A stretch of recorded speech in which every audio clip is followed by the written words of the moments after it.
Hello everyone. As you know, so my name is Manika Gupta and I have secured All India rank 372 in this year's civil services examination. And I'm here to share my journey, my strategy, and my resources. So let's get started.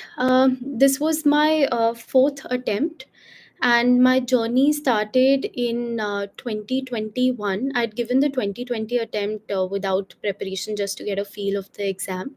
So 2021 is when I started preparing. I didn't clear the 2021 prelims. Then 2022, I wrote mains, but I missed it by 8 marks. So I wrote the 2023 exam, and with God's grace, I got a rank in the final list. So, if I talk about resources, let's start with the prelim stage. Just a second, please. Yes, let's start with the prelim stage now. So, for prelims, I would suggest that let's talk about the static sources first. So, we have geography. For geography, I did the four NCRTs, आपका जो NCRT है. And because मेरा humanities का background नहीं था, so I also took lectures Sudarshan Gurjar sir के lectures है. So I think वो बहुत कंसेप्चुअल क्लैरिटी बिल्ड करते हैं, and that helps specially in physical geography. Then polity के लिए सभी रेकमेंड करते हैं, मैं भी करूँगी. लक्ष्मीकांत सर की बुक है, that is very comprehensive and वो अच्छे से कीजिए. फिर इकोनॉमिक्स के लिए मैंने मृणाल सर का मॉड्यूल रेफ़र किया था, एंड क्योंकि मेरा इकोनॉमिक्स का बैकग्राउंड था, मैंने उनके लेक्चर्स नहीं देखे थे. बट अगर आपको लगता है आपको कॉन्सेप्ट्स क्लियर नहीं हो रहे उनके मॉड्यूल से, तो उनके लेक्चर्स भी आप रेफ़र कर सकते हैं. फिर अगर हम हिस्ट्री पे आते हैं, तो हिस्ट्री में मॉडर्न हिस्ट्री के लिए मैंने सिर्फ स्पेक्ट्रम पढ़ी थी. मैंने ओल्ड एनसीईआरटी भी पढ़ी थी, दैट्स अ गुड रीड, आपको मेंस में थोड़ी हेल्प करती है, but you can skip that if you want. Spectrum can be your one stop solution for modern history. फिर एंशिएंट मिडीवल के लिए आई फील थोड़ा कॉस्ट बेनिफिट आपको करना पड़ता है, क्योंकि बहुत वास्ट है and it is anything they can ask. तो मैंने पहले तो ओल्ड एनसीईआरटीज़ करी थी, उसके थोड़े नोट्स बनाए थे, बट पर्सनली मुझे लगा सारी एनसीईआरटीज़ करना मेरे लिए थोड़ा मुश्किल हो रहा था. तो मुझे एक सोर्स जो बहुत ही क्रिस्प था, व्हिच वाज़ आपकी 11th ग्रेड की तमिलनाडु की एनसीईआरटी आती है for ancient and medieval. So ultimately मैंने उसको अपना सोर्स माना था, एंड मैंने वो बहुत अच्छे से करी थी. सो मैंने कहा अगर इसमें से क्वेश्चन आ जाए, मेरा गलत नहीं होना चाहिए. Then for art and culture you can do the 11th grade का फाइन आर्ट्स का text book NCERT, and Nitin Singhania के हम लिमिटेड चैप्टर्स करते हैं, like the first and the second chapters are important. Music, dance, Buddhism, Jainism, तो ये chapters, भक्ति, सूफी movement, ये चैप्टर्स आपको आने चाहिए. देन आपके और क्या, साइंस. फॉर साइंस मैंने कोई बुक एज सच रेफ़र नहीं करी थी. साइंस एंड एनवायरनमेंट के लिए मैंने एक और सोर्स जो किया था, दैट वाज़ शिविन सर के कोर्सेज़ आते हैं प्रीलिम्स के लिए, एंड वो मेंस के लिए भी पढ़ाते हैं, वो भी उनके नोट्स आप रेफ़र कर सकते हैं. सो साइंस एंड एनवायरनमेंट मैंने शिविन सर के नोट से ही किया था. और फिर मैपिंग के लिए मैंने दोबारा सुदर्शन गुर्जर सर की मैपिंग की सीरीज़ अटेंड करी थी, both for Indian geography and world mapping. आजकल ट्रेंड बदल रहा है, यूपीएससी के प्रीलिम्स के लिए वर्ल्ड मैपिंग बहुत पूछ रहे हैं, सो आई वुड रिकमेंड आप उनकी प्लेलिस्ट यूट्यूब पे भी अवेलेबल है फॉर फ्री, तो आप वो देख लीजिए. तो वर्ल्ड मैपिंग मैंने वहाँ से करी थी. एंड एक बहुत ही इम्पॉर्टेंट पिलर रहता है प्रिपरेशन का, प्रीवियस ईयर क्वेश्चंस, तो मैंने भी वो किए थे. मैंने लास्ट 10 to 15 ईयर्स के करे थे. सो उसमें आई वुड सजेस्ट कि आप पीवाईक्यूज यूज़ करिए कंटेंट के लिए, एंड पैटर्न आपको थोड़ा समझ आ सकता है कि कहाँ से क्वेश्चंस पूछ रहे हैं. बट बहुत बार हम थोड़े वर्ड्स पे ज़्यादा फोकस करते हैं कि सम यूज़ किया है तो ठीक ही होगा. वो काफ़ी बार ठीक होता है, बट आई वुड रिकमेंड आप कंटेंट के लिए ज़्यादा करिए पीवाईक्यूज. सो मेरे को एक क्वेश्चन दिख रहा है कि पीवाईक्यूज कैसे एनालाइज करना चाहिए. सो आई वुड से आप उनको ऐसे एनालाइज करिए कि आपको समझ आए कहाँ कौन से चैप्टर्स पे ज़्यादा फोकस है. जैसे बुद्धिज़्म, जैनिज़्म हमेशा पूछते हैं. आजकल अब जैसे मैपिंग का ट्रेंड चल रहा है, तो आपको मैपिंग अच्छे से करके जानी चाहिए. फिर इकोनॉमिक्स का स्टैटिक पूछते हैं, पॉलिटी का स्टैटिक पूछते हैं. तो इन दोनों का स्टैटिक आपको अच्छे से आना चाहिए, ताकि इसमें से अगर कोई आसान सवाल हमारी नॉर्मल टेक्स्ट बुक से, जो हम स्टैंडर्ड टेक्स्ट बुक्स पढ़ते हैं, वहाँ से अगर आए, वो हमारा गलत नहीं होना चाहिए। सो ऐसे आप एनालाइज़ करिए, एंड कभी-कभार रेपिटिशन भी होती है। जैसे वायरसेस पे कोई स्टेटमेंट आई थी, वो रिपीट हुई थी कि, और जो कॉन्सेप्ट टेस्ट करा था वो ये था कि viruses can't be cultured in an artificial medium. तो वो दोबारा रिपीट हुआ था। तो कॉन्सेप्ट्स जो रिपीट हो रहे हैं, वो आपको आने चाहिए, एंड उसके बाद आप बैकग्राउंड स्टडी उसकी कर सकते हैं, और जो क्वेश्चंस पूछे हैं। पीवाईक्यू से question repeat as it is नहीं होते, but as I said concept repeat हो सकते हैं। कभी कोई साइंस का कॉन्सेप्ट, पॉलिटी में जैसे क्वेश्चन आया था, एक साल आया था कि राइट टू वोट किस तरह का राइट है, is it a constitutional right, legal right है, फंडामेंटल राइट है। फिर कुछ सालों बाद आया था राइट टू प्रॉपर्टी किस तरह का राइट है। तो ये दोनों सेम तरह के कॉन्स्टिट्यूशनल राइट्स हैं। तो ऐसे हमें मदद मिल सकती है पीवाईक्यू से। और अ, फिर हम so these were the basic sources, and मैंने न्यूज़पेपर पढ़ा था रेगुलरली, हर रोज़ ही पढ़ती थी मैं। न्यूज़पेपर में मैं हिंदू पढ़ती थी, और इंडियन एक्सप्रेस का एक बहुत अच्छा पेज आता है एक्सप्लेन्ड, सो आप उसको रेफ़र कर सकते हैं। एंड हिंदू में उनके संडे न्यूज़पेपर में एक 2 पेजेज़ आते हैं जो बहुत यूज़फुल लगे मेरे को। एक साइंस का आता है, एंड एक आपका आता है, they give you a brief of whatever main current affairs were running through the week. तो उसमें से मैं अपने नोट्स बनाती थी न्यूज़पेपर के। आप हैंड रिटन भी बना सकते हैं अगर आपको वो कंफर्टेबल है, अदरवाइज़ आप ऑनलाइन भी बना सकते हैं। It is totally upon you, please किसी को भी ब्लाइंडली आप मत फॉलो कीजिए। आपका एंड गोल होना चाहिए कि आपका सारा मटेरियल कंसोलिडेट हो जाए और आपको याद रहे। तो उतना ही मटेरियल पढ़ें जितना आपको याद रहेगा, वरना उसको थोड़ा-सा पढ़ने का कोई फ़ायदा नहीं होगा एग्ज़ाम में। So this was it for prelims. If I talk about mocks, तो पर्सनली मैंने बहुत सारे मॉक्स नहीं दिए थे, क्योंकि मॉक्स का मेरे को लगता था कि उनका सॉल्यूशन भी बहुत लंबा 50-60 पेजेस का होता था, and that is again a lot of extra information. So वो मेरे को लगा कि मेरे लिए थोड़ा अनमैनेजेबल हो रहा है। तो मैंने लिमिटेड मॉक्स दिए थे, एंड बट मैंने उन मॉक्स को बहुत अच्छे से किया था। तो उनके आंसर्स मैंने बहुत अच्छे से पढ़ के उसके नोट्स बनाए थे और उसको याद करने की कोशिश करी थी। एंड जब मुझे लगा कि मेरा और स्टैटिक कॉम्प्रोमाइज़ होगा, मैं और करंट अफेयर्स नहीं कर सकती, आई स्टॉप्ड। सो मैं न्यूज़पेपर पढ़ती थी, एंड स्टैटिक पे मेरा बहुत फ़ोकस था। सो whoever is appearing for this year's prelims बिल्कुल आने वाला है। आई वुड सजेस्ट कि आप अपना स्टैटिक बहुत ज़्यादा स्ट्रॉन्ग करिए। अगर लक्ष्मीकांत से क्वेश्चन आएगा, वो आप नहीं गलत कर सकते, क्योंकि वही है कि सिर्फ 14-15,000 लोगों ने मेंस देना है, उतने लोगों को पता होगा वो question. So you can't miss the low hanging fruits. जो ज़्यादातर बच्चे ठीक करेंगे वो आपका ठीक होना चाहिए।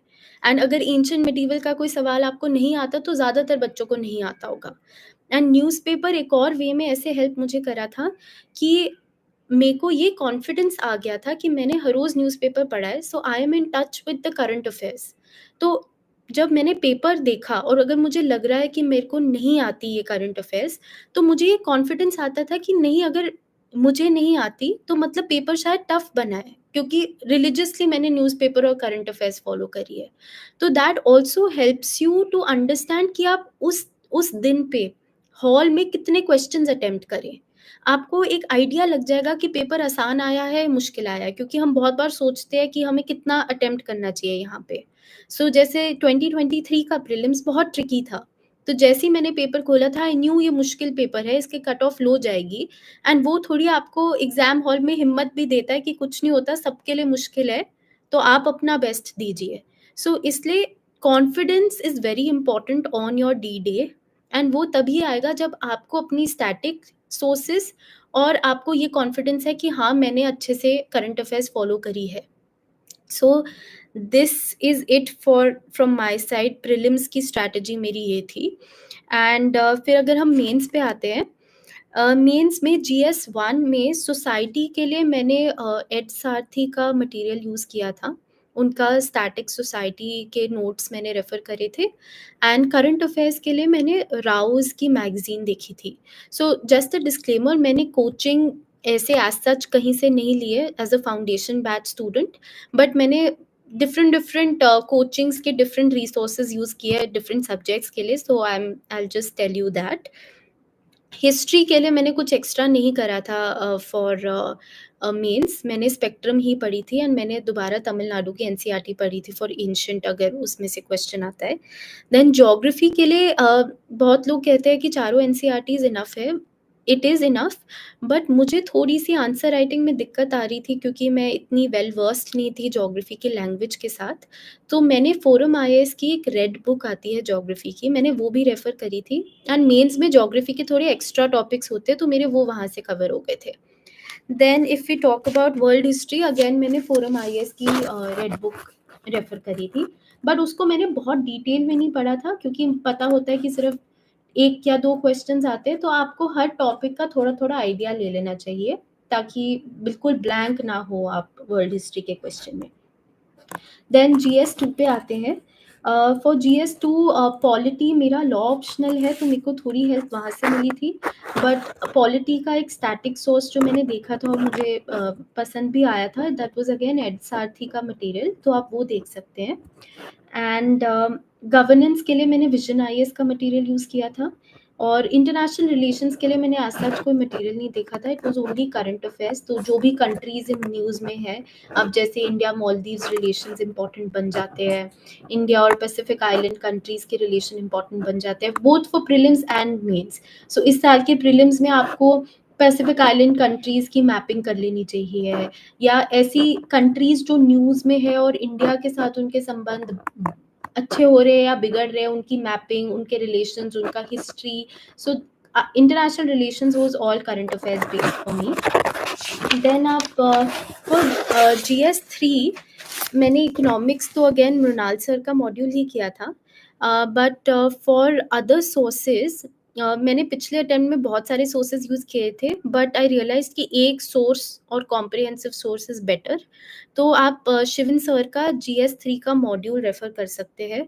उन्होंने बहुत ही क्रिस्प वे में science and tech, environment, internal security और एग्रीकल्चर कवर किया है, and that can be your base. So once आप उनके नोट्स से बिल्कुल थरो हो जाते हैं, उनकी वन लाइनर्स, उनके बहुत रिविजन मटेरियल भी है, देन आप उसको अपना करंट अफेयर्स के साथ सप्लीमेंट कर सकते हैं। तो एग्रीकल्चर में कोई न्यूज़ आई है या आपने कुछ नया पढ़ा है जो आपको लगता है आपके यूज़फुल होगा, तो उससे आप सप्लीमेंट कर सकते हैं। और यहाँ मैं एक और चीज़ बोलना चाहूँगी, आपको अपना मेंस का सिलेबस अच्छे से पता होना चाहिए, तभी न्यूज़पेपर पढ़ने का फ़ायदा है, because you will know what to read and कौन-सी चीज़ ज़्यादा अच्छे से पढ़नी चाहिए, एंड वो आप उसका नोट डाउन कर लीजिए डिफरेंट डिफरेंट जीएस फ़ोल्डर्स के अंदर। फ़ोल्डर्स नहीं भी बनाने तो भी इट्स फाइन, आप एक मास्टर डॉक्यूमेंट भी रख सकते हैं, क्योंकि जब आप पेपर देने जाते हैं, एक ही दिन में 2-2 पेपर होते हैं, तो इतना सेग्रीगेशन और रिविज़न का अलग से टाइम नहीं मिलता हर पेपर के लिए। देन जीएस 4 में एथिक्स के लिए आई रेफ़र टू फोरम का रेड बुक, एंड एक सुब्बा राव सर की एक बुक आती है एथिक्स पे, वो मैंने रेफ़र करी थी, एंड विज़न आईएएस का केस स्टडीज़ की एक बुकलेट आती है। सो फॉर दैट वो मैंने प्रैक्टिस के लिए यूज़ करी थी केस स्टडीज़ के लिए। So that is it for GS 4। Then मैं अपने ऑप्शनल पे आती हूँ। सो ऑप्शनल मेरा लॉ था, and I will tell you my resources for that. Constitution पहला पेपर 1 में हमारे 3 सब्जेक्ट्स है। Firstly is constitutional law. So उसमें मैंने अशोक जैन सर की बुक्स आती है, हम उनको कॉमन पार्लेंस में दुक्की बोलते हैं। सो मैंने वो करी थी कॉन्स्टिट्यूशन लॉ के लिए, and for some topics I also refer to VN Shukla sir की बुक। So that, and administrative law again I refer to Ashok Jain sir books. And international law एक मुझे थोड़ा ट्रिकी एरिया लगा था, क्योंकि उसका सिलेबस काफ़ी ज़्यादा है, एंड एक जगह पे सारी टॉपिक्स नहीं मिलते। सो आई यूज्ड 3 बुक्स मेनली। एक हमारी मैल्कॉम शॉ की बुक आती है इंटरनेशनल लॉ पे, आई यूज़ दैट। फिर एसके कपूर सर की बुक आती है, और अगेन अशोक जैन सर की बुक। तो मैंने इन तीनों को यूज़ किया, एंड सम टॉपिक्स के लिए ऑनलाइन सोर्सेज भी यूज़ करे। So that was my strategy for the first paper. And मैंने एक और law experts, there is a website called law experts, तो उनके नोट्स भी आते हैं, मैंने उनके नोट्स भी लिए थे जो सिलेक्टेड टॉपिक्स के लिए यूज़ किए थे। देन पेपर 2 में वी हैव कॉन्ट्रैक्ट लॉ, उसके लिए I used Ashok Jain sir book again, and bare act उसमें बहुत इंपॉर्टेंट हो जाता है बिकॉज अगर आपको सेक्शन और इलस्ट्रेशन ही याद है तो आपका आधा काम कॉन्ट्रैक्ट्स में वहीं हो जाएगा, if you understood the concept well. Then for torts, again I used Ashok Jain book, and that's the only book I used for torts. For IPC, I used Pillai, एक पिल्लई ऑथर है उनकी book, and Ashok Jain. फिर for arbitration act मैंने बेर act पे focus किया and थोड़ी online sources use करे. अगेन बेर एक्ट ही उनका इतना कॉम्प्रिहेंसिव है एंड उसी में से आपको लर्न करके पॉइंट्स लिखने होते हैं. For Negotiable Instruments Act also I refer to online sources mainly and थोड़ा Bear Act. And CLD के लिए मैंने online sources use करे. फिर Consumer Protection Act के लिए also it was Internet and the Bear Act.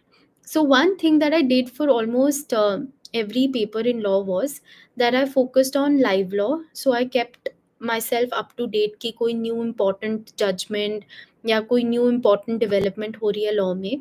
जैसे I think last year there was a question on emergency arbitration which is a upcoming domain, तो उस पे केस भी था जो रिसेंटली आया था. रिजर्वेशन पे भी एक केस आया था, तो वो थोड़ा मेरे को लगा करंट अफेयर्स से इंस्पायर्ड है. तो आप लाइव लॉ वेबसाइट को फॉलो कर सकते हैं. And previous year questions in optional becomes extremely important because more और लेस सेम टाइप के क्वेश्चंस ही आते हैं. तो अगर आप अपने प्रीवियस ईयर क्वेश्चंस को अच्छे से तैयार कर लेते हैं तो आपका आधा सिलेबस वहीं हो जाता है. So you should be very, very thorough with your previous year questions. So I did that for law as well. And now I'll come to my interview stage preparation. So interview stage was one of the stages जो काफ़ी आपको मज़ा आएगा prepare करने के लिए, क्योंकि आप थोड़ा घर से बाहर निकलते हैं, आप मॉक्स देने जाते हैं तो you feel good. Peer groups आपके बनते हैं तो आपकी थोड़ी इंटरेक्शन विद अदर एस्पिरेंट्स बढ़ जाती है. So for interview of course I prepared my DAF very well. इसमें in even for mains I was a part of Satyam sir का telegram group for both mains and interview, and that was a very good source of constant motivation and monitoring, and आपको you felt like working harder because you see other aspirants working. So उनको भी बहुत मैं credit दूंगी for my consistency. So interview में you prepare your hobbies and your place of birth. आपके parents के profession से भी कभी कभार पूछ सकते हैं if you are from that profession. जैसे मेरी मदर लॉयर है एंड मैं भी लॉयर थी, तो लॉ वाज वन टॉपिक जो मुझे अच्छे से प्रिपेयर करना था. So you prepare your DAF. And interview के लिए आप न्यूज़पेपर्स थोड़े ज़्यादा पढ़ते हैं. So I used to follow Indian Express, Hindustan Times और Times of India, one of those. And एक आपको फाइनेंशियल एक्सप्रेस या लाइव मिंट पढ़ने की ज़रूरत पड़ती है, क्योंकि इंटरव्यू स्टेज में आपको एक इन डेप्थ और होलिस्टिक नॉलेज होनी चाहिए. So that's why I said that शुरू में ही अगर आप न्यूज़पेपर पढ़ने की आदत बना लेंगे तो यू विल रियलाइज़ कि आपकी एक बहुत ही होलिस्टिक अंडरस्टैंडिंग होगी of a topic rather than just from an exam perspective. और ये बात इंटरव्यू स्टेज पे रियलाइज़ होती है जब आपको when you are in front of esteemed bureaucrats जो बहुत ही ज़्यादा नॉलेजेबल होते हैं. तो to have a conversation with them, आपकी shallow knowledge would not work, जो हम शायद जस्ट एमसीक्यूज़ के लिए पढ़ लेते हैं. तो एक इन डेप्थ नॉलेज के लिए न्यूज़पेपर की आदत बना लेनी is the best for this exam. And that was my interview preparation, just mocks and newspapers, and to prepare your detailed application form very well. So now I think I've shared my all my resources, and we can take up questions. आपको अगर कुछ पूछना हो so please comment and I can answer that.